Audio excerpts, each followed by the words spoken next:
नमस्कार, दैनिक खबर के डिजिटल प्लेटफॉर्म पे आप सभी का स्वागत है। कुछ खास आपके लिए लेकर आए हैं। हर घर की बीमारी डायबिटीज, उसको लेकर बात करेंगे।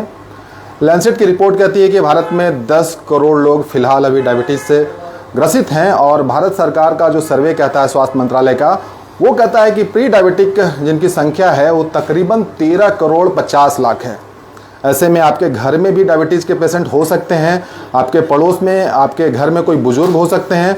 इसको लेकर बहुत सारे सवाल स्वाभाविक रूप से निकल कर आते हैं कि भाई जो डायबिटीज़ की दवा है, हो सकता है कि वो सूट नहीं कर रही हो, कुछ दिन के बाद हो सकता है वो असर नहीं कर रही हो।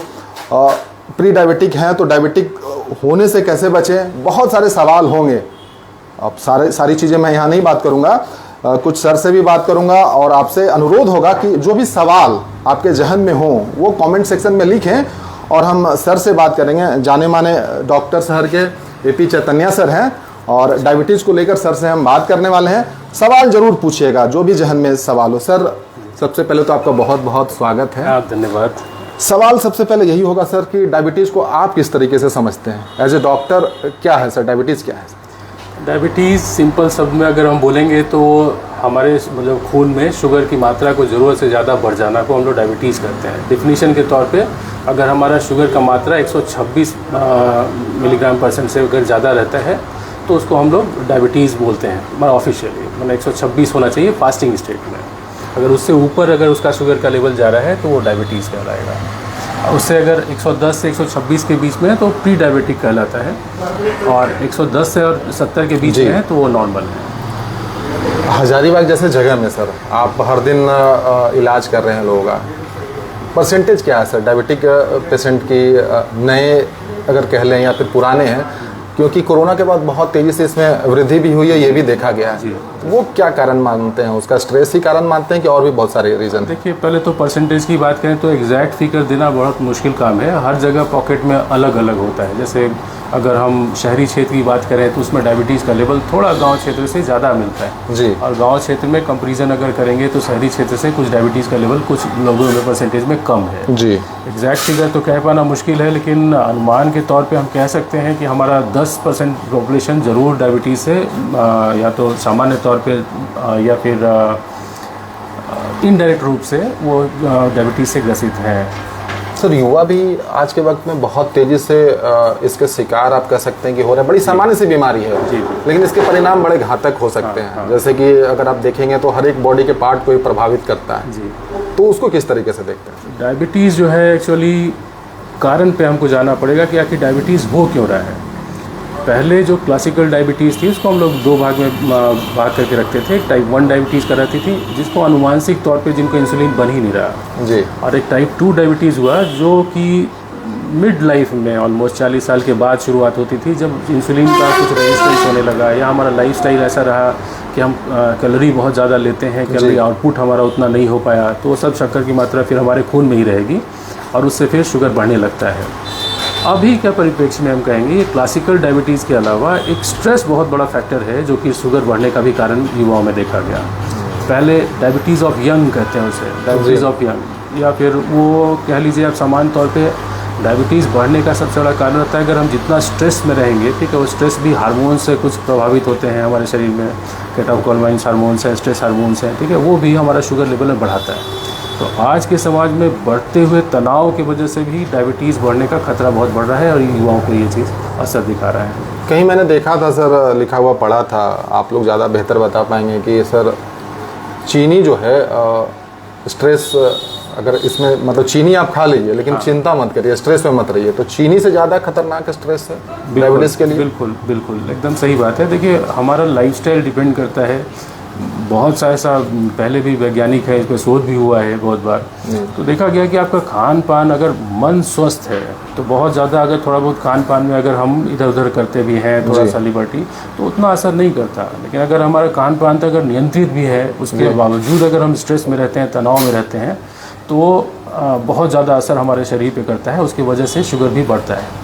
लाइफस्टाइल डिजीज़ मानते हैं इसको आप सर? एकदम 100% लाइफस्टाइल डिजीज़ ही है ये। तो मतलब लाइफस्टाइल को चेंज करके डायबिटीज़ पर नियंत्रण पा सकते हैं? पूरी तरीके कुछ हद तक। अगर कुछ एक्सेप्शनल केस ले लिया जाए कि मान लीजिए उनको आनुवांशिक तौर पे डायबिटीज़ नहीं हो, टाइप 1 डायबिटीज़ नहीं हो, टाइप 1 डायबिटीज़ में इंसुलिन बनता ही नहीं, वो सेल ही नहीं रहता है जिससे बना पाएँ, तो उनको तो हम कह सकते हैं कि भाई लाइफस्टाइल से कोई फ़र्क नहीं पड़ेगा।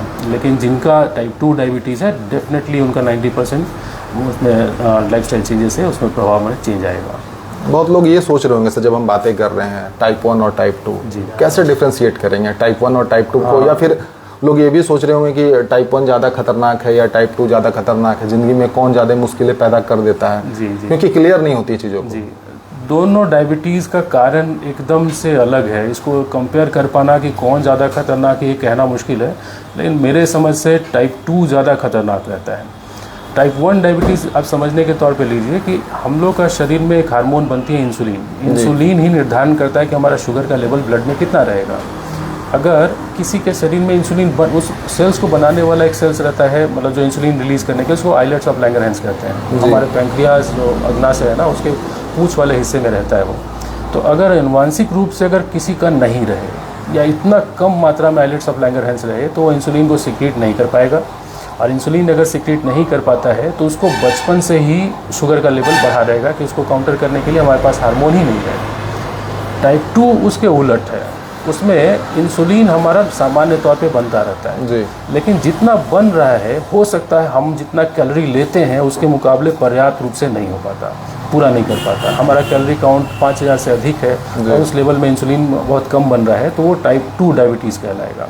तो ये जनरली 40 साल की उम्र बीतने के बाद, जैसे जैसे हमारी क्रियाशीलता कम होती जाती है, उसके बाद से ये चीज़ उभरने लगता है। कभी कभी कोई पेशेंट्स ऐसे भी रहते हैं जिनको एकदम रेजिस्टेंट हो जाता है इंसुलिन से, ठीक है, उनको खान पान इतना ज़्यादा बढ़ा कि इंसुलिन रहते हुए इंसुलिन काम नहीं करता। अच्छा। तो इसलिए टाइप 2 डायबिटीज़ को हम ज़्यादा खतरनाक मानते हैं। टाइप 1 डायबिटीज़ में तो हम लोग को इंसुलिन रिप्लेसमेंट के अलावा और कोई चारा नहीं है, उनके पास बन नहीं रहा है, इंसुलिन लेते रहेंगे, हमेशा खान पान सही रखेंगे, कभी परेशानी नहीं होती।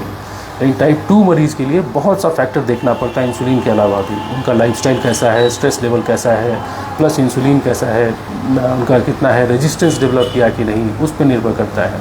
तो कुल मिला के इंसुलिन टाइप 2 में ऐसा रेजिस्टेंस डेवलप कर सकते हैं जिसमें इंसुलिन देने के बावजूद हमारा लेवल कम ना हो। तो अगर मेडिकली देखा जाए तो टाइप 2 ज़्यादा खतरनाक हम कह पाएंगे कि टाइप 1 से होगा। बहुत सारे लोग ये भी सोच रहे होंगे सर कि इंसुलिन और जो दवा लेते हैं, हाँ, और सेफ साइड को लेकर भी सोचते हैं जी कि सेफ क्या है, मतलब ये आप लोग भी इस तरीके से सोचते हैं या फिर लोग बहुत सारे सवाल करते हैं, तो उनको क्या जवाब मिलना चाहिए? सवाल देखिए, अगर इंसुलिन का कोई मतलब अगर डायबिटीज़ का कोई अगर इलाज है तो इंसुलिन है। अच्छा, ये insulin is one of the most important और मोस्ट सेफेस्ट ड्रग, मतलब सबसे अधिक सेफ और सबसे ज़रूरत वाला कहानी है इंसुलिन। हम जो भी ट्रीटमेंट डायबिटीज़ की करते हैं वो इंसुलिन की मात्रा बढ़ाने से है जी। अब इसको बढ़ाएंगे कैसे हम? या तो डायरेक्ट तौर पे हम सीधे सीधे इंजेक्टेबल इंसुलिन दे सकते हैं जी, या फिर उसको शरीर में ही उसका प्रोडक्शन बढ़ा सकते हैं दवाइयों के माध्यम से जी। तो हम कोई माध्यम अगर इस्तेमाल करेंगे तो उसका कुछ ना कुछ हो सकता है, कुछ साइड इफ़ेक्ट्स भी हमको सामने आ सकते हैं हमारे, ठीक है। और डायरेक्ट इंसुलिन ले रहे हैं तो कोई माध्यम नहीं है, वो सीधा गिना हुआ है, और इंसुलिन सेफ है, वो चीनी अचानक कम होने के अलावा उसमें और कोई साइड इफ़ेक्ट नहीं होता इंसुलिन लेने में। लेकिन अगर इंसुलिन दवाइयों के माध्यम से अगर बढ़ा रहे हैं तो उस दवाइयों का कुछ असर हो सकता है, हमारे किडनी पे पड़े, हमारे लीवर पे पड़े, ठीक है, इस पे थोड़ा हम लोग का असर आता है। तो सबसे बेस्ट ट्रीटमेंट और सेफ ट्रीटमेंट अगर जो है वो है इंसुलिन। और इंसुलिन अगर, लेकिन अब बहुत सी भ्रांतियाँ हैं लोगों में, ठीक है, कि इंसुलिन एक बार शुरू कर लेंगे तो छोड़ नहीं पाएंगे, ठीक है, वो डिपेंड करता है। टाइप 1 डायबिटीज़ जिनको इंसुलिन बनता ही नहीं है वो हमेशा डिपेंडेंट रहेंगे, इसलिए उसको इंसुलिन डिपेंडेंट डायबिटीज़ टाइप 1 कहते हैं जी, ठीक है। और टाइप 2 में उनकी डिपेंडेंसी खत्म हो सकती है, अगर हम लाइफस्टाइल चेंज कर लें, ठीक है, तो हमको इंसुलिन से बच सकते हैं। और लेकिन इंसुलिन उनके भी केस में सबसे इंपॉर्टेंट ड्रग है। हमारा सारा दवाइयाँ जो बेस्ड हैं टाइप 2 में, वो इंसुलिन बढ़ाने के ही इस पे पर्पस से है। तो इंसुलिन से नहीं डरना है, ठीक है, वो एक बहुत ही ज़रूरी दवाई है, उसी को बढ़ाने की सारी कवायद है इंसुलिन ट्रीटमेंट, डायबिटीज़ ट्रीटमेंट में। वो उसकी दवाइयाँ कितना मात्रा में चल रही है ना, वो नुकसान, किसी को बहुत कम बन रहा है या रेजिस्टेंस की तरफ जा रहा है तो हमको दवाइयाँ बढ़ानी पड़ती हैं, उसका साइड इफेक्ट ही बढ़ेगा, वो नुकसानदेह कर सकता है। मतलब आपके कहना है कि टाइप 1 को तो इंसुलिन लेना ही पड़ता है, और टाइप 2 वाले अगर इंसुलिन पर हैं तो ज़्यादा सेफ, हाँ ज़्यादा सेफ है। हम लोग उसको नेग्लेक्ट करते हैं, लेकिन अब रिकमेंडेशन में है कि आप दवाइयों से ज़्यादा सेफ्टी आपको इंसुलिन जल्दी शुरू करने से, उससे अपना जो सेल्स बचा हुआ है उस पर लोड कम रहेगा और हमारा इंसुलिन प्रोडक्टिविटी अच्छी रहेगी, तो आगे जाके हमारा उसका आउटकम अच्छा रहता है। बहुत सारे लोग देख रहे होंगे तो सर उनको लग रहा होगा, ये भी नहीं पता होगा कि प्री डायबिटिक है या नहीं है। जी जी। बहुत सारे लोगों को सिम्टम भी नहीं आते लेकिन वो डायबिटिक होंगे, तो कैसे पता चलेगा सर उनको कि क्या करना है? बहुत अच्छा सवाल है। ठीक है, हम लोग को अक्सर पता नहीं रहता। हमारे पास बहुत से पेशेंट आते हैं जिनका ऑलरेडी 300 शुगर पहुंचा हुआ रहता है। ठीक है, डायबिटीज़ में चेक कराया, अचानक 300 दिखा या उससे ऊपर दिखा, तो लोग घबरा जाते हैं कि हम तो पहले पता नहीं हुआ। तो इसके लिए सबसे बढ़िया है ना कि हम जैसे ही 20 साल क्रॉस कर लें, ठीक है, एक बार डायबिटिक स्क्रीनिंग ज़रूर हो जानी चाहिए। ठीक है, 30 साल की उम्र पहुंचते पहुंचते ये निहायत ज़रूरी हो जाता है। ठीक है, तो कभी भी लाइफ में अगर है, ठीक है, अगर कोई सिम्टम बच्चों को दिखाई पड़ रहा है, बार बार पेशाब में इन्फेक्शन आ जा रहा हो, मुंह सूख रहा हो, उनका ग्रोथ नहीं हो रहा हो, शरीर एकदम लीन एंड थीन हो गया, दुबला पतला, तो उनको बीच में शुगर का जांच एक बार ज़रूर करा लेनी चाहिए। या बहुत लोग गांव देहात में बोलेंगे पेशाब में चींटी लग जाता है, बहुत ज़्यादा डायबिटीज़ आता है, तो ऐसे मरीज़ को सामान्यतः एक बार शुगर जाँच बीच में ज़रूर कराना चाहिए। और अगर 30 साल तक अगर हो गए तो मैंडेटरी एक बार अपना कोलेस्ट्रॉल, शुगर वगैरह सब एक बार चेक करके एक बार देख लेना चाहिए, भले निकले चाहे नहीं। अगर सामान्य भी रहता है तो फिर उसको 2 साल में, 1 साल में रिपीट करके देखना चाहिए, जब तक हम 40 साल में नहीं होगा। अगर 40 साल तक सामान्य रहता है तो बहुत कम चांसेस है कि वो फिर डायबिटिक होने का, अनलेस अनटिल उनकी लाइफस्टाइल नहीं है। तो एक स्क्रीनिंग बेहद ज़रूरी है इस मामले में। ठीक है, कि हम अपनी लाइफ में जो इंडिया में बहुत ज़्यादा ये मतलब इसको बहुत इजी वे में नहीं लेते। हाँ, बहुत प्रचारित नहीं है ये, प्रचारित नहीं है। ठीक है, हम लोग को मतलब बहुत पेशेंट ओरिएंटेड नहीं है, जहाँ पे हम लोग को मतलब बहुत सा ऐसा पॉपुलेशन है जो खाने पीने पे असुविधा है। ठीक है, तो लाइफस्टाइल से है, जनरली स्ट्रेस डिसऑर्डर उनमें होता है जो कमा रहे हैं, शहरों में काम कर रहे हैं। ठीक है, उनमें गांव के लोग मेहनती हैं, अपना अच्छे वातावरण में रहते हैं, तो उनको चांसेस कम रहता है, लेकिन उनमें अवेयरनेस की कमी रहती है क्योंकि अनुवांशिक तौर पे तो वो कराएंगे नहीं। तो इसके लिए हमेशा गाहे बगाहे बीच में हम लोग डायबिटीज़ कैम्प कराते रहते हैं। तो हमारी अपील आपसे ये रहेगी कि जब भी ऐसा कैम्प कहीं देखें, डायबिटीज़ है, एकदम शुद्ध लाभ लें उसका, एक बार अपना स्क्रीनिंग जरूर कराएं। लोग डरते हैं कि कहीं डायबिटीज़ ना हो जाए, हो सकता है इसकी वजह से बहुत लोग जांच नहीं करवाते। ये भी बिल्कुल, देखिए, डरने से तो है कि बीमारी फिर अंदर ही रह जाएगी। एक बार डायबिटीज़ से कॉम्प्लिकेशन हो गया तो दुर्भाग्य यही रहता है कि उसका कॉम्प्लिकेशन को हम दवाइयों से ठीक नहीं कर सकते। उसका कॉम्प्लिकेशन जो डायबिटीज़ से होती हैं बीमारियां, उसको वहीं रोक दें तो वो ज़्यादा अच्छा काम करेगा, हम ठीक नहीं कर सकते उसको। तो बीमारी बढ़ा के, अलग ऑर्गन डैमेज करा के ट्रीटमेंट लेने का आउटकम एकदम अलग होगा, बशर्ते कि हम उसको पहले से इनिशिएट कर लें। तो हम पहले इनिशिएशन करेंगे तो ज़्यादा हमको अच्छा आउटकम भी मिलेगा और हमारा ऑर्गन डैमेज से भी बच जाएगा। तो इसमें डरने की बात नहीं है, एकदम सामने आइए। अगर बीमारी है तो कोई सा गंभीर नहीं है, एकदम इलाज संभव है। बहुत सारे से दवाएं जो प्री डायबिटिक रहते हैं, थोड़ा सा लाइफस्टाइल मॉडिफिकेशन की वजह से ही ठीक हो जाते हैं, उनकी दवाइयों की ज़रूरत नहीं पड़ती। तो ये ज़रूरी नहीं है कि दवाइयाँ चलें ही, एक स्क्रीनिंग ज़रूरी है उससे पहले।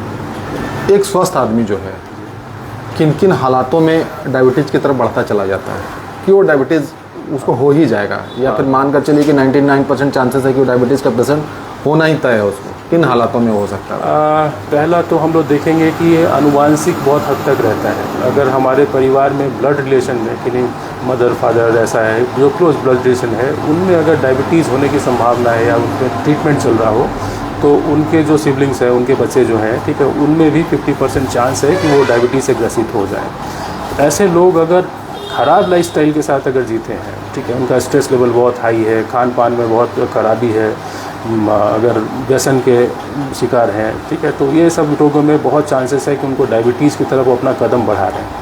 तो ऐसे लोग जो हैं जिनके माता पिता किन्हीं को डायबिटीज़ की ट्रीटमेंट चल रही हो, प्लस लाइफस्टाइल ख़राब हो, स्ट्रेस लेवल में, जैसे लाइफस्टाइल के बारे में जो बात करते हैं सर, उसमें क्या ऐड करते हैं? ख़राब करने का मतलब लाइफस्टाइल, देखिए, हम लोग धीरे धीरे, हर आदमी अपना कंफर्ट जोन में रहना चाहता है।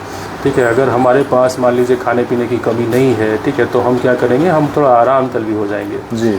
बचपन में जितना हम फुटबॉल खेलते थे, ऐसा खेलते थे, हमारे पास समय रहता था, फिजिकल एक्टिविटी कर लिया करते थे, ठीक है, लेकिन धीरे धीरे दिनचर्या में, गृहस्थी में व्यस्त होने के बाद हमको उतना समय नहीं मिल पाता कि हम स्वास्थ्य के प्रति वैसा रखें। लोग खेल कूद से दूर होते जाते हैं, शारीरिक श्रम कम होते जाता है, लोग गाड़ी घोड़ा से घूमना शुरू कर देते हैं, पैदल नहीं चलते। तो ये सब चीज़ है ना, वो धीरे धीरे हमारा व्यय को, हमारा जितना भी मतलब शारीरिक जो ये है एनर्जी है, उसको खर्च नहीं कर पाता, और नहीं खर्च करने यही लाइफस्टाइल में कमी कराती है। अगर हम शुरू से ही अपने आप को एक्टिविटी शरीर को इस्तेमाल करते रहें अच्छी तरह, ठीक है, तो उसको लाइफस्टाइल अच्छा लाइफस्टाइल कहते हैं। दूसरा खान पान से संबंधित है। मान लीजिए हमारे खाने में बहुत ज़्यादा वसा नहीं हो, फैट नहीं हो, कार्बोहाइड्रेट की मात्रा कम हो, प्रोटीन इंटेक अच्छा रहता हो, ठीक है, और हम आहार के रूप में ये सब लेते होंगे, चना वगैरह, जिससे विटामिन की कमी नहीं हो, रफेज अच्छा, फाइबर्स हमारा अच्छा हो डाइट में, ठीक है, तो इसको हेल्दी खाना कहेंगे। तो हेल्दी खाना खाना और अच्छा शारीरिक व्यायाम करना, यही अच्छा लाइफस्टाइल कहलाता है। और लाइफस्टाइल में एक चीज़ और जोड़ लेंगे, इसके अलावा हमको बस मानसिक स्तर से स्ट्रेस नहीं लेना है बहुत किसी चीज़ को लेकर। तो ये 3 चीज़ अगर हम लोग कंप्लाई कर पाते हैं तो उसको अच्छा लाइफस्टाइल कहेंगे। हम ऐसा जॉब में रहें कि बहुत मानसिक हमको कष्ट नहीं हो, शारीरिक श्रम करने के लिए समय मिल जाए और हमारा खान पान संतुलित रहे। जैसे आपने बोला सर, इसमें ये मतलब लोगों को भी पता है कि व्यायाम करना चाहिए, एक्सरसाइज करना चाहिए, लेकिन लोग जब स्ट्रेस में हों तो किस कंडीशन में फिर व्यायाम कर पाएंगे वो? क्योंकि दोनों चीज़ों को कोरिलेट करेंगे तो कहीं ना कहीं डायबिटीज़ के फ़ायदे की ही बात है इसमें, क्योंकि स्ट्रेस भी इसमें जोड़ रहे हैं और एक्सरसाइज भी करना है। देखिए, बहुत लोग एक्सरसाइज को ना डायबिटीज़ में सज़ा समझ लेते हैं कि हमको कोई सज़ा मुकर्रर कर दी गई, ठीक है, कि हमको व्यायाम करना है, ठीक है, इसलिए क्योंकि हमको डायबिटीज़ ठीक करना है। ऐसा नहीं, व्यायाम हमारे दिनचर्या का एक हिस्सा होना चाहिए। जैसे हम रोज़ नहाते हैं, रोज़ ब्रश करते हैं, इसके लिए समय देते हैं, और 10 मिनट एक्सरसाइज में हम बहाना बना लेते हैं कि हमको नहीं। आप उसको एंजॉय कीजिए। एक्सरसाइज करना मतलब हम अपना दिमाग घर पे रख दें और पूरा घूमने के लिए निकल जाएं कि 10 मिनट हम जो भी है, ये मेरा समय है, और अपना साथ जो भी उनको पसंद का एक्टिविटी है उसमें करना। एक्सरसाइज करना मतलब वज़न उठाना नहीं होता, लोग ये समझ लेते हैं। आप थोड़ा देर डेली 10 मिनट अगर आप चहल भी लेते हैं, 15 मिनट तेज़ी से चहलकदमी से, वो भी एक्सरसाइज है। बच्चों के साथ खेल लेते हैं, वो भी एक्सरसाइज है। आपके पेट रखते हैं, घुमाने के लिए चल जाइए, वो भी एक्सरसाइज है। तो हमको शारीरिक श्रम करना है जिसमें हमको बहुत ज़्यादा चिंता हो। पैर चलने से हमारा शरीर में बहुत तरह का हार्मोन्स, जिसको हम लोग फील गुड हार्मोन कहते हैं, ठीक है, मतलब जनरल भाषा में कैटेकोलोमाइंस होता है, वो सीक्रेट होता है, वो बहुत हद तक हमारा स्ट्रेस लेवल कम कर देता है। तो एक्सरसाइज वज़न उठाने से संबंधित नहीं है। एक्सरसाइज का मतलब होता है कि आप 10 मिनट सिर्फ अपना शरीर का इस्तेमाल कर लीजिए, चाहे किसी फॉर्म में हो, वो इंजॉयबल फॉर्म में होना चाहिए। तो बहुत ज़्यादा स्ट्रेस लाइफ है तो 10 मिनट समय निकालना कोई अतिशयोक्ति नहीं होगी, ठीक है, उनके पास, सबके पास रहता है, और कोई फिक्स टाइम नहीं है। बहुत लोग बोलते हैं कि मॉर्निंग में ही एक्सरसाइज करें, ऐसा नहीं है। अब 24 घंटा में हम तो कहते हैं जब भी आपको समय मिल जाए आप ज़रूर एक्सरसाइज कीजिए। सुबह समय नहीं मिलता है, शाम में टहल लीजिए, बच्चों के साथ खेलिए, ये आपका शरीर का मतलब बहुत सा कार्य कर देगा। और कहा जाता है ना कि बहुत ज़्यादा एक्सरसाइज करने की ज़रूरत नहीं है डायबिटीज़ में। ऐसा नहीं कि हम डेली 5 किलोमीटर ही चलें। जैसे लोग कहते हैं कि भैया 5 किलोमीटर तो चलना ही होगा। नहीं, देखिए, अगर सप्ताह में 2 दिन 5 किलोमीटर चलें या डेली 1 किलोमीटर चलें, ठीक है, तो 1 किलोमीटर वाले को ज़्यादा फ़ायदा होगा, बशर्ते कि हम 5 किलोमीटर सप्ताह में 2 बार चलें, ठीक है। इसमें कंटिन्यूटी की महत्व है कि हर दिन हम कैसा इस्तेमाल करते हैं। बॉडी को ना हर दिन की ज़रूरत है। ऐसा नहीं कि हम 3 महीना खूब अच्छा कर लिए और बाकी 3 महीना सो गए, उनको कोई फ़ायदा नहीं मिलने वाला, ठीक है। अगर थोड़ी मात्रा में एक्सरसाइज हम कर रहे हैं और रेगुलर हैं, ठीक है, तो वो अच्छा है। एक्सरसाइज किसी भी फॉर्म में आप कर सकते हैं। बच्चों के साथ खेल लीजिए, एक्सरसाइज है, ठीक है, हल्का पसीना आ गया, एक्सरसाइज हो गया, ठीक है। तो एक्सरसाइज सजा नहीं, उसको एंजॉयमेंट के लिए, उससे स्ट्रेस कम होता है, ठीक है। बच्चों के साथ खेल लीजिएगा, पेट को घुमा लीजिएगा, ठीक है, साइकिलिंग कर लीजिए, जो मनपसंद एक्टिविटी आपको लगता हो। पैदल मार्केट चले गए सब्जी लेने की, वो भी फॉर्म ऑफ एक्सरसाइज है, ठीक है। उससे थोड़ा मन भी बहल गया, ठीक है, आप कर भी लिए, तो काम करना आसान हो जाता है, ज़िंदगी इंजॉय करेंगे और साथ साथ स्ट्रेस भी कम रहेगा। एक तरीके से स्ट्रेस जो दुश्मन है सबसे बड़ा डायबिटीज़ का, तो उसको आप एक्सरसाइज के वक्त में कम से कम दूर रख सकते हैं। इस तरीके से आप समझ सकते हैं। जब भी हम एक्सरसाइज करते हैं तो हमको दिमाग ज़्यादा नहीं लगाना पड़ता। अगर हम रोड पे जा रहे हैं तो क्या सोचते चलेंगे, ठीक है, घर परिवार सोचते हैं, हम रोड देखते हैं, ये करते हैं, तो बहुत दिमाग का एक हिस्सा हमारा जो है वो जो प्री ऑक्यूपाइड थाट से उससे हट जाता है। वो हटने की वजह से हमको फ़ायदा क्या हुआ कि हम अपना टेंशन के बारे में नहीं सोचते। समय चल रहे हैं, खेल रहे हैं, फुटबॉल पे मेरा ध्यान केंद्रित है, पेट पे मेरा ध्यान केंद्रित है, तो हमारा ध्यान को ना थोड़ा तरीके से माथा को आराम मिल जाता है। उस समय वहाँ शरीर काम करता है और माथा को आराम मिलता है, तो ये फ़ायदा हम लोग को मिलता है। आजकल सर हर जगह देखा जाता है, किसी भी प्लेटफॉर्म पे आए, रिवर्सिबल की बड़ी बात होती है, डायबिटिक रिवर्सिबल। जी। तो ये सवाल अगर आपसे पूछे है या नहीं? बिल्कुल है। टाइप 2 में तो, टाइप 1 में तो कह नहीं सकते कि रिवर्सिबल है कि नहीं। इंसुलिन का जनरेशन का नहीं, ट्रांसप्लांट हो सकता है आगे भविष्य में कोई ऑप्शन बने, लेकिन टाइप 2 बहुत हद तक रिवर्सिबल है।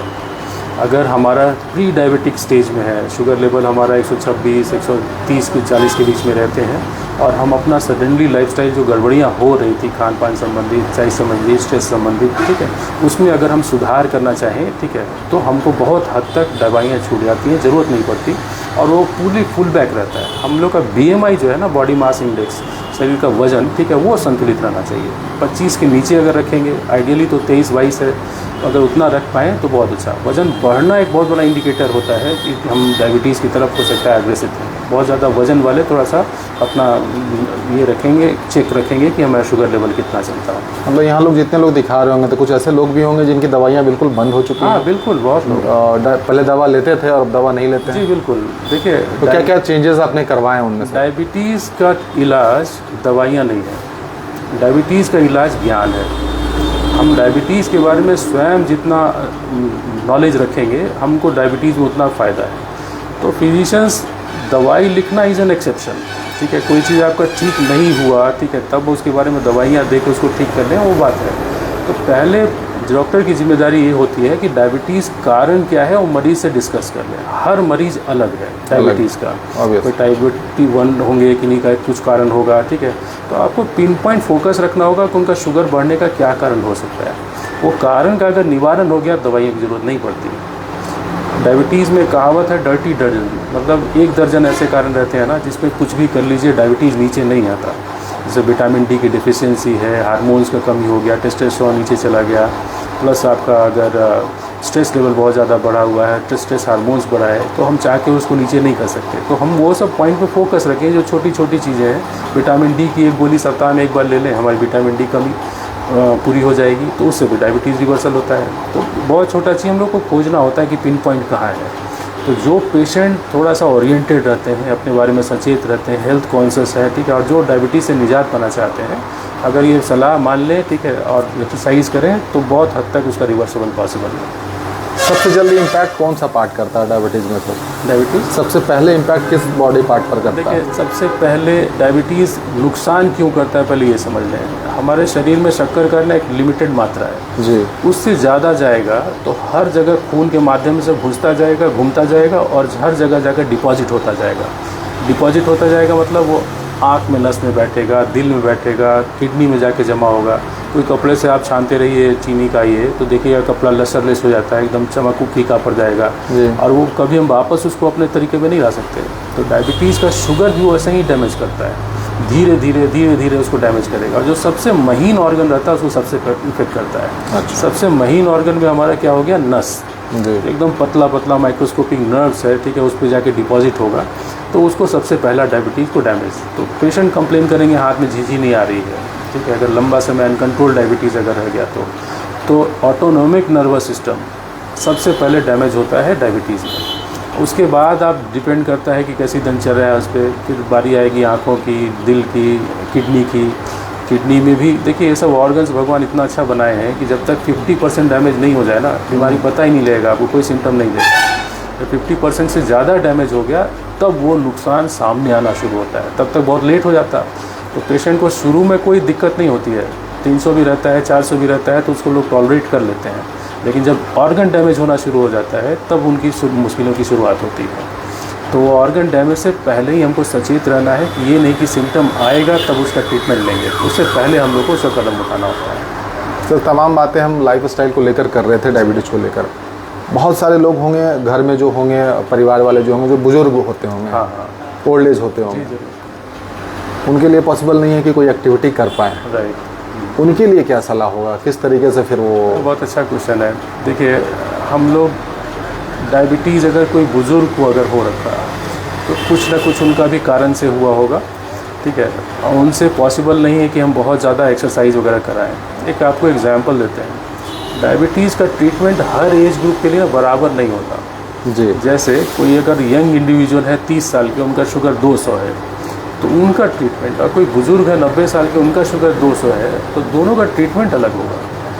हम लोग जो ट्रीटमेंट रखते हैं यंग एज में बहुत स्ट्रिंजेंट रखते हैं, बहुत ज़्यादा कंट्रोल, क्योंकि उनको लंबी लाइफ जीनी है, कोई कॉम्प्लिकेशन नहीं होना है। और कोई बुजुर्ग अगर 200 अगर शुगर लेके आए हैं तो हो सकता है उनका जितना लाइफस्टाइल बचा हुआ स्पैन देखते हुए कि डायबिटीज़ इतना नुकसान करने में कितना दिन सक्षम होगा, तो ज़रूरी नहीं है कि उनको 100% दवाइयों पर रहे जी। अगर उनको कोई सिम्टम नहीं हो रहा है तो बेसिक मिनिमम दवाइयाँ देके भी उनको ठीक रखा जा सकता है। तो एज देखते हुए उनको ये नहीं कह सकते कि आप दौड़िए, ठीक है, या कि खान पान में साधारण आप परिवर्तन करिए, मीठी चीज़ें का प्रयोग ना करें, कोई कॉम्प्लिकेशन नहीं होना चाहिए, तो वो बुज़ुर्ग लोग के लिए वही ट्रीटमेंट सबसे अच्छा रहता है। इसे कंजर्वेटिव अप्रोच कहते हैं हम लोग। लेकिन यही चीज़ अगर 200 अगर यंग इंडिविजुअल में है तो उसका अप्रोच एकदम अलग रहेगा। उनका एकदम उनको दवाइयों के साथ साथ हम बोलेंगे जितना भी आप प्रिकॉशंस ले सकते हैं ताकि आगे मतलब सुधार रहे, उस पर उनको रखना है। तो दोनों के एज ग्रुप में ठीक है, दो की मतलब दोनों का शुगर लेवल एक ही है लेकिन उनका ट्रीटमेंट में अंतर है। अब लोग सोचेंगे सर कि लाइफ स्टाइल में खाने को लेकर भी बड़ी बातें आती हैं जी। अब लोग ना चाहते हुए, क्योंकि इंडियन जो मेंटालिटी है, आप कहीं भी जाएंगे तो पकवान की ही बात होती है, बहुत सारे खाना आपके लिए मतलब आपके वेलकम के लिए, और जहाँ भी पार्टी में जाएंगे बहुत सारी चीज़ें आपको दिख जाती हैं, तो अपने आप को रोक नहीं पाते। तो ये जो थिनर लाइन है खाना और नहीं खाना, तो वो कैसे मतलब उसको कैसे बॉर्डर लाइन को क्रॉस नहीं करना चाहिए या फिर क्रॉस करना चाहिए? सबसे पहले तो हमको स्वयं का आकलन कर लेना चाहिए कि हमको डायबिटीज़ है या नहीं है, या आगे संभावना होने की है कि नहीं। हम अपना स्वयं का आकलन करके रखेंगे ना तो ये डिसीजन लेने में खाने के बारे में थोड़ा सहूलियत होती है। मान लीजिए हम डायबिटिक लाइन मदर फादर में है मानसिक रूप से, प्लस हम मोटे हैं, ठीक है, प्लस हमारी एक्टिविटी नहीं है, ठीक है, तो ये तो तय है कि आगे जाके हो सकता है कि हमको इंसुलिन की मतलब ये डायबिटीज़ की दिक्कत आनी शुरू हो। तो हमारे बैक ऑफ द माइंड में ना खाने के बारे में हिसाब रहना चाहिए, हमेशा सोचते रहना चाहिए कि आज हमने दिन में क्या क्या खा लिया, कितना कैलोरी अर्जित कर लिया और कितना हमारा एक्सपेंडिचर है दिन भर में। अगर हमको लगता है कि हम बहुत खिलाड़ी है आदमी है, स्पोर्ट्सी है, ठीक है, तो आप अगर 1000 किलो कैलोरी ज़्यादा भी खा लिए तो उसको आप एक्सरसाइज करके मेकअप कर सकते हैं, ठीक है। लेकिन अगर दिन भर में हमारा 1000 किलो कैलोरी क्या मतलब 500 किलो कैलोरी भी बर्न नहीं कर पाते तो हमारे लिए एक रसगुल्ला भी ज़्यादा खाना मुश्किल है। तो हर आदमी को अपना बैक ऑफ द माइंड थोड़ा सा संयम रखना है, ठीक है। हम लोग हर तरीके का खाना किसको नहीं अच्छा लगता है, मीठी चीज़ें देखे तो हर कोई चाहता है कि लोग खाएँ, तो थोड़ा संयम इसमें खुद से बरतने की ज़रूरत है। एक बैक ऑफ द माइंड में कैलोरी कैलकुलेशन हम लोग को करके रखना मीठा खा सकते हैं, लोग सुनना चाहते होंगे मीठा खा सकते हैं कि नहीं खा सकते, कैलकुलेट तो कर नहीं पाएंगे कि 2 खाना है कि 4 खाना है। हाँ, तो फिर अपने बॉडी को रीड करना होगा उस हिसाब से। बिल्कुल बिल्कुल, हम लोग को बहुत हद तक देख लेना होता है कि कितना कैलोरी है। हमको मीठा से मतलब नहीं है, बहुत चीज़ें ऐसी है ना जैसे चावल, उसमें भी हमको उतना ही कैलोरी मिलेगा, ठीक है, कार्बोहाइड्रेट जितना हमको मिठाई खाने से मिल रहा है। तो हम एक रसगुल्ला खाएं या 1 कप चावल खाएं, ठीक है, 1 कटोरी में, ठीक है, दोनों का कैलोरी कंटेंट सेम है। तो हमको लगता है कि आज हम 2-3 रसगुल्ला खा के बैठे हैं तो चावल की मात्रा छोड़ दें, उसी कैलोरी मेकअप हो जाएगा वो। तो एक थोड़ा सीखना पड़ेगा। डायबिटीज़ ना एक दिन में नहीं सीख पाते लोग, ठीक है। समय के साथ जैसे डायबिटीज़ शुरुआत होना तो पढ़ना देखेंगे कि अरे ये चीज़ खाना चाहिए, ये चीज़ नहीं खाना चाहिए, तो विद टाइम लोग अपना अपना कॉन्शियस होना शुरू करें। इन जनरल अगर हम ऐसे बात करें पेशेंट्स में, ठीक है, तो एक कैलोरी कैलकुलेशन एक बैक ऑफ द माइंड में रहे कि हम अनावश्यक रूप से खाते नहीं रहे। मतलब मना नहीं करते किसी चीज़ को लेकर, खा सकते हैं लेकिन आपको मालूम होना चाहिए कि क्या कितना खाना है, कितना खाया, कितना इनपुट करके आप रखे हैं, ठीक है, पहले से ऑलरेडी। और अगर खा ही लिए हैं, अगर आप सक्षम हैं तो आप एक्सरसाइज कर लीजिए, उस दिन घूम टहल लीजिए थोड़ा, ठीक है, कितना हम व्यय कर लें। ये सवाल इसलिए भी पूछे सर कि सावन अभी चल रहा है। हाँ जी जी, सावन अभी ख़त्म होने वाला, कल अंतिम सोमवारी होगी, और जो नॉनवेज नहीं खा रहे थे उसमें बहुत सारे डायबिटिक पेशेंट भी होंगे, वो जमकर खाएंगे कि भैया 2 महीने से नहीं खाए हैं, और ऑब्वियस है कि फिर वो आपके पास आएंगे। डायबिटीज़ बढ़ा हुआ तो डायबिटीज़ में एक अच्छी बात है ना कि इसमें एक्यूट केस का बहुत महत्व नहीं रहता। हाँ, लेकिन ये चीज़ है जो दवाइयों पे है उनके लिए तो निश्चित बात है, ठीक है, कि आप ऐसा नहीं कुछ करें कि शुगर लेवल अचानक 300-400 पहुँच जाए आपको, कि आप अस्पताल में जाने की नौबत आ जाए। लेकिन जो लोग प्री डायबिटिक हैं, एक दिन बिंज ईटिंग करने से बहुत फ़र्क नहीं पड़ता, ये मेरे समझ से, ठीक है। लेकिन यही हालात पूरे महीने नहीं रहनी चाहिए, पूरे सप्ताह नहीं रहनी चाहिए, ठीक है। एक दिन से हर्ज नहीं है, अगर हम एक दिन खा भी लिए तो कोशिश कीजिए सप्ताह का हिसाब अपने दिमाग में रखिए कि हम ये सप्ताह में कितना खा चुके। 2 दिन अगर पार्टी बना के बाकी 4-5 दिन बहुत अच्छा हम एक्सरसाइज करते हैं तो ऑलमोस्ट मेकअप है, उससे कोई बहुत फ़र्क नहीं पड़ता। लेकिन अगर हम एक्सरसाइज बिल्कुल नहीं कर रहे हैं और ये पार्टी का सिलसिला चलता जा रहा है तो जाहिर बात है वो नुकसानदेह होगा। लेकिन डायबिटिक जो लोग हैं ना, उनके लिए थोड़ा सा इस मामले में रोक रहेगा, ठीक है, कि वो एक कांस्टेंट लाइफ हैबिट अगर मेंटेन करें तो ज़्यादा बढ़िया। नॉनवेज से रेस्ट्रिक्शन नहीं रहता, लेकिन उसकी मात्रा सीमित होनी चाहिए। मात्रा सीमित होनी चाहिए कि हम उसको कितना मात्रा में ले रहे हैं। अगर हम प्रोटीन के रूप में उसको लेंगे, बहुत तेल मसाले के साथ नहीं खाते हैं, आप सप्ताह में 2 दिन भी नॉनवेज खा लीजिए, ठीक है, कोई एकदम वो बराबर रहेगा। आपके लिए सबसे मुश्किल सवाल क्या होता है सर? जितने डायबिटिक पेशेंट आते हैं, हाँ। सबसे डिफ़िकल्ट सवाल आपसे क्या करते हैं? लगता है कि यार ये बड़ा कॉमन चीज़ है लेकिन समझ नहीं पा रहे वो। देखिए, ये तो बहुत सारे ऐसा प्रश्न रहते हैं जिसको हमको समझा पाना थोड़ा सा मुश्किल रहता है। पहला डिफ़िकल्ट सवाल जो हमारे लिए कहिए वो इंसुलिन से फियर है। फियर है वो। हाँ, फियर ऑफ इंसुलिन ना बहुत है, दिमाग में बैठा शायद हुआ उसको है। ये भी लगता हुआ कि हर जगह कैरी करना पड़ेगा, वो आइस बॉक्स चाहिए, राइट। बहुत सारी चीज़ें। हाँ, देखिए, इंसुलिन ट्रीटमेंट दवाई सबसे अच्छी होती है डायबिटीज़, जैसा हम पहले भी बताए, लेकिन उसको केयर में रखना पड़ता है, ठंडा रखना पड़ता है, टेम्परेचर जम नहीं जाए, ठीक है, फ्रिज में रखें तो फ्रीजर में नहीं आए, टेम्परेचर 8 डिग्री से ऊपर नहीं रहे, तो 2 से 8-10 डिग्री तक उसको मेंटेन करेंगे, 22 डिग्री तक भी रूम टेम्परेचर, तो बहुत अच्छा लंबे समय के लिए आप प्रिजर्व कर सकते हैं उसको। तो उसका केयर करना बहुत ज़रूरी रहता है, ठीक है, कि हम कहाँ उसको धूप में आप नहीं रख सकते, धूप में रहने से डिनेचर्ड हो जाएगा, फिर वो आपका इंसुलिन काम नहीं करेगा। तो थोड़ा सा इंसुलिन दवाई बहुत अच्छी है लेकिन उसको लेकर संशय बहुत रहता है। तो डिफ़िकल्ट सवाल तो हमारे लिए बहुत सारे रहते हैं, ठीक है, बहुत लोग पूछते हैं।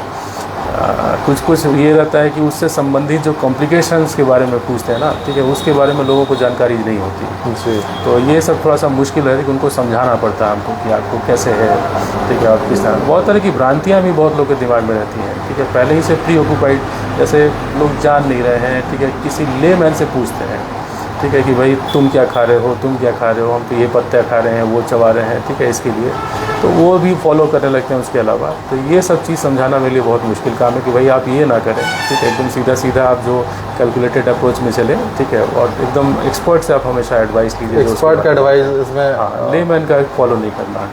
तो ये इस चीज़ का हमेशा आपके पास मतलब डर रहता है जब लोग आते हैं तो। जी।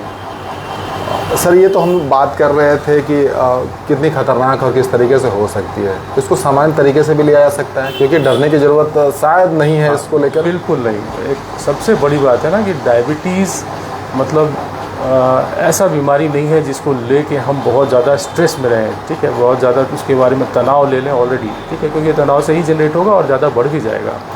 तो डायबिटीज़ सामान्य है, अगर शुगर बढ़ा हुआ है तो इसमें बिल्कुल घबराने की बात नहीं है। बस हमको फोकस इस चीज़ पे करना है कि शायद बढ़ा क्यों, उसका कारण अगर हम ढूंढ लिए, उसका निदान कर लिए तो कभी लंबे समय तक दिक्कत नहीं करता, ठीक है, कभी भी उसके लिए पैनिक होने की आवश्यकता नहीं है, ठीक है। ऐसा डायबिटीज़ कोई बीमारी नहीं होती कि आज हमारा शुगर 400 चल गया तो कल ही नुकसान कर जाएगा, ऐसा नहीं होता, ठीक है। उसको हम लोग तरीके से चलाते हैं कि हमेशा ही 400 बढ़ा हुआ नहीं रहे। अगर हम लंबे समय के लिए उसको समझ रहे हैं, उसको समझ आ रहे हैं, तो उसके साथ आदमी जीना सीख जाता है, उसको बहुत हद तक कंट्रोल कर लेता है, ठीक है। हम जैसे कोई भी चीज़ घोड़ा चलाना सीखते हैं तो उसको टेम करना सीखते हैं, उससे धीरे धीरे उससे समझदारी डेवलप होती है हमारे, ठीक है, तो हम उसके अभ्यस्त हो जाते हैं, ठीक है। अभ्यस्त हो गए तो आपको उसका इशारा भी आपको समझ में आ जाएगा, आपका शुगर घटेगा आपको फील हो जाएगा, बढ़ेगा फील हो जाएगा।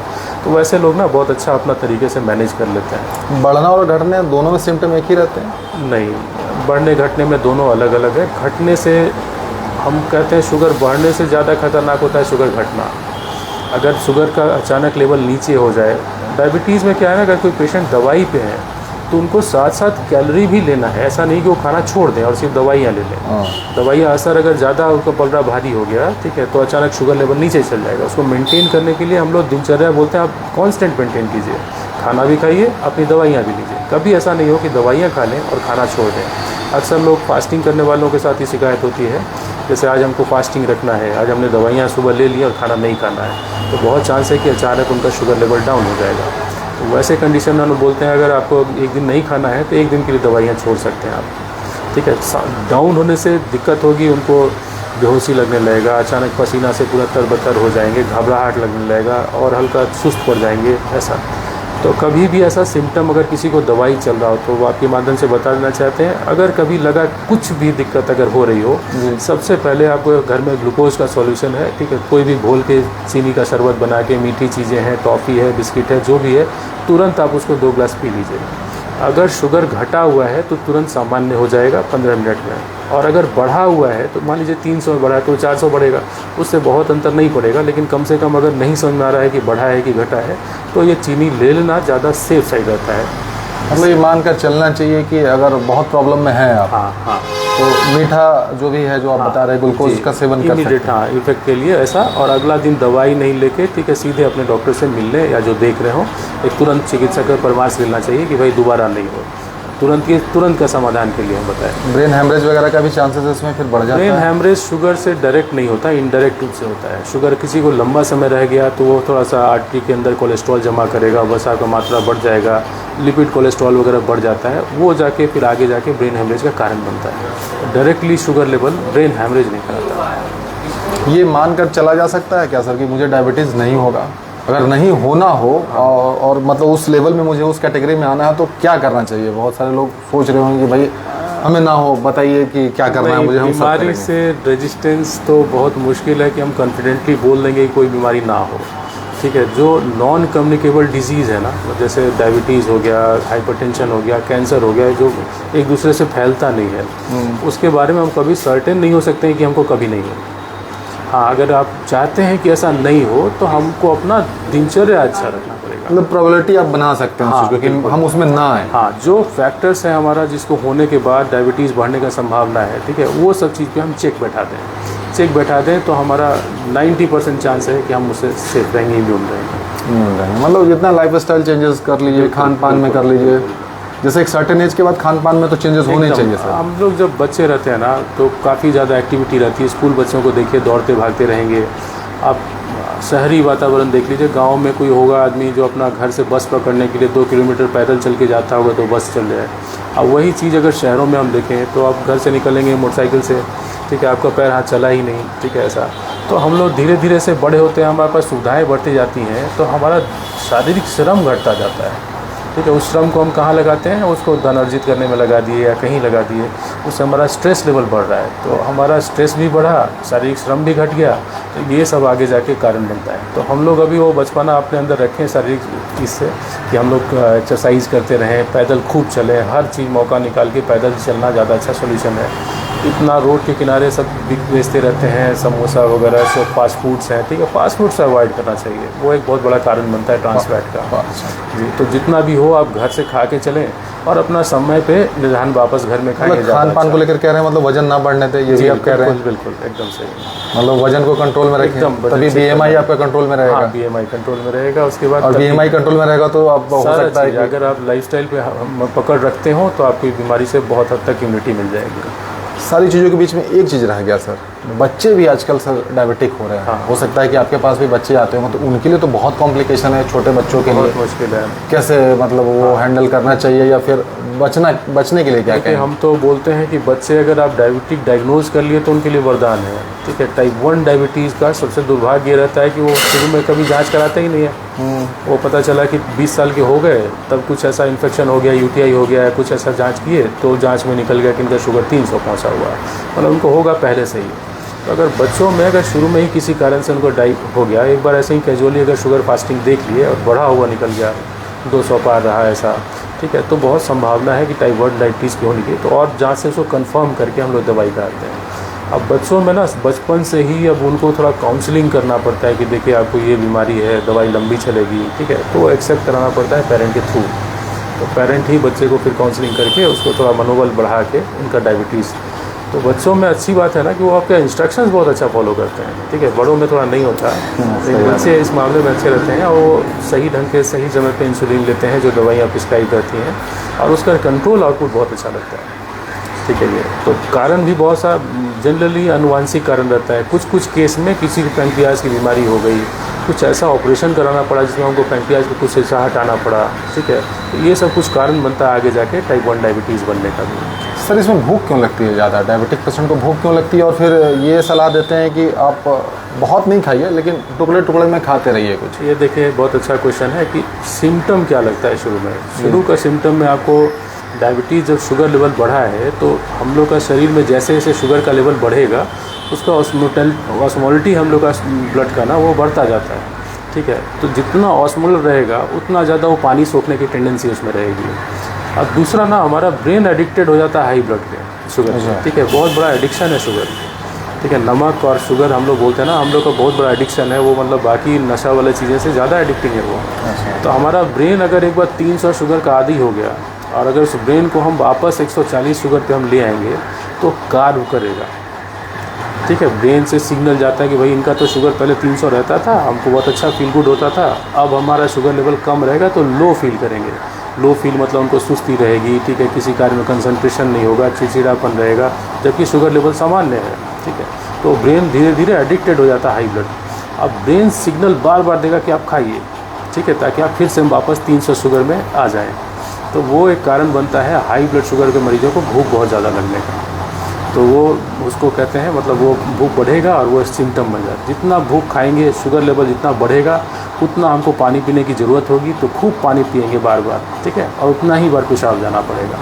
तो ये सब आगे जाके किडनी को फिर डैमेज करता है। तो ये कुछ लक्षण है बट डायबिटीज़ का, जिसमें हम लोग को देखना होता है। पुरुषों में ज़्यादा कॉम्प्लिकेशन देखते हैं या महिलाओं में सर? दोनों में मात्रा बराबर है ऑलमोस्ट। वो फिर कौन कितने एक्टिव हैं उस पर डिपेंड करता है, ठीक है। कुछ बीमारियां हैं, जैसे हार्ट की बीमारियां, बहुत आप देखे होंगे हार्ट अटैक जो है ना, वो मैक्सिमम पुरुषों में ज़्यादा होता है, महिलाओं में कम। उनका फैट डिस्ट्रीब्यूशन फीमेल का और मेल का एकदम अलग अलग है। अब जितने भी हार्ट अटैक के इंसिडेंट सुनेंगे, अगर 100 पुरुष को हो रहा है तो उसमें से हो सकता है 10 ही महिलाएं रहें, उससे भी कम ही मात्रा रहता है ऐसा।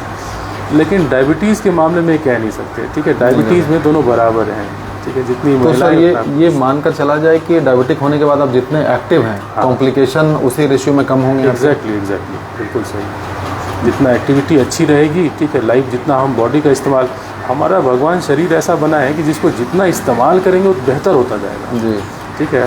कोई ऐसा चीज़ नहीं कि हम उसको रख लिए आराम से, आराम तलबी हो गए, शरीर का कम इस्तेमाल करेंगे तो रखे रखे ख़राब होता है। तो हम शरीर को जितना इस्तेमाल करेंगे फिजिकली, ठीक है, उतना बेहतरी की ओर जाएगा, उतना हम डायबिटीज़ से दूर, हाइपरटेंशन से दूर, बहुत तरह से स्ट्रेस से भी बचे रहेंगे। तो मतलब वॉकिंग ज़रूरी है इसमें या रनिंग ज़रूरी है? ये भी लोग सोचते हैं मतलब कि यार कि हम बहुत हार्ड मेहनत कर रहे हैं, पता चला कि डायबिटीज़ लो करके अब बैठ गए। नहीं, देखिए हम पहले भी बताए कि डायबिटीज़ में एक्सरसाइज को सज़ा नहीं मानना है, उसको एंजॉय करना है। वो डेली का क्रिया है, जैसे हम रोज़ नहाते हैं, रोज़ खाते हैं, वैसे ही डेली एक्सरसाइज करना है और शरीर का क्षमता अनुसार शुरू करना है। एक बार में कभी भी गाड़ी को 5वें गियर में नहीं शुरू करनी, ठीक है। पहले शुरुआत कीजिए आप 10 कदम चलने से, उतना अगर हो पाता है तो। अगर बहुत ओबेज है, ठीक है, वो 100 मीटर भी चल के आ जाए, उनकी एक्सरसाइज पूरी हो गई।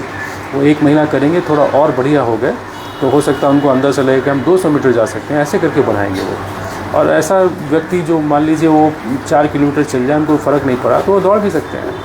तो हम अपना क्षमता देखते हुए अपना एक्सरसाइज चुनेंगे किसमें अच्छा है।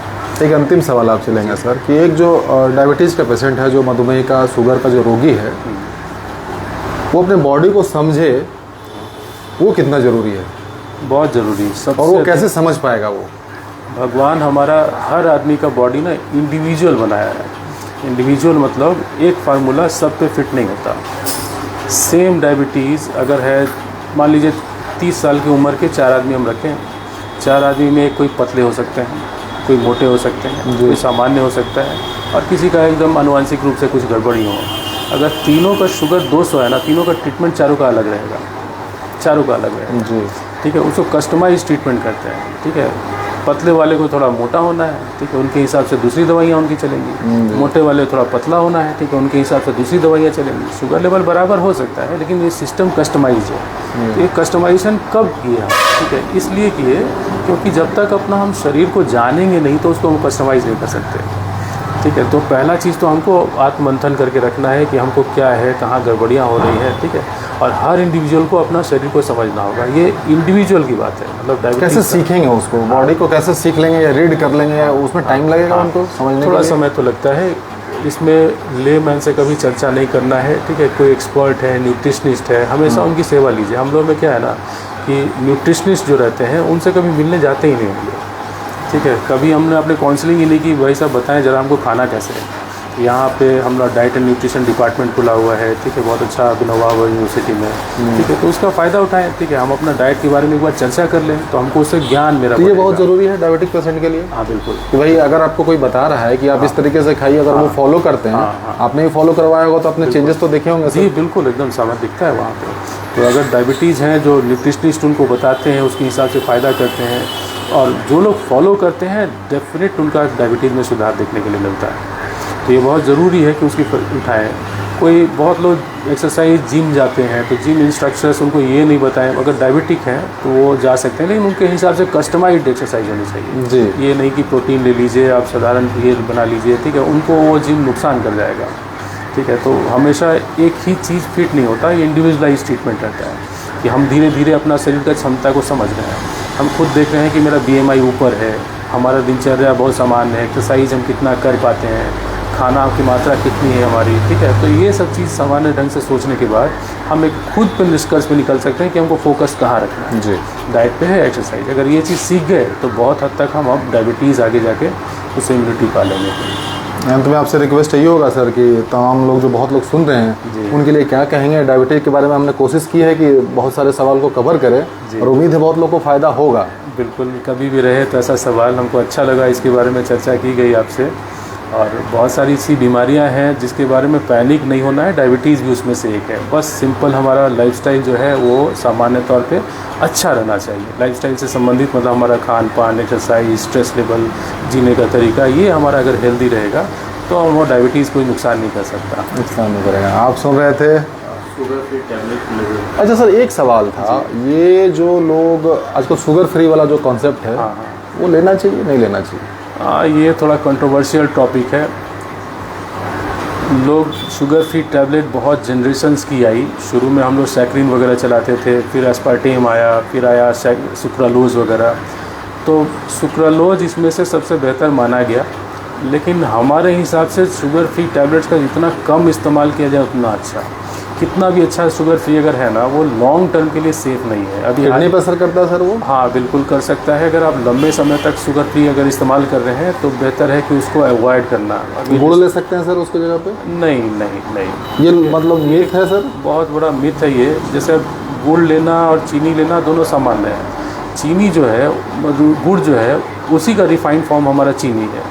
तो हम गुड़ लेते हैं ना, तो उसमें थोड़ा सा रॉ मटेरियल रह गया, तो आप शुगर को अगर 100% शुगर मानते हैं तो गुड़ आपका 80% शुगर है।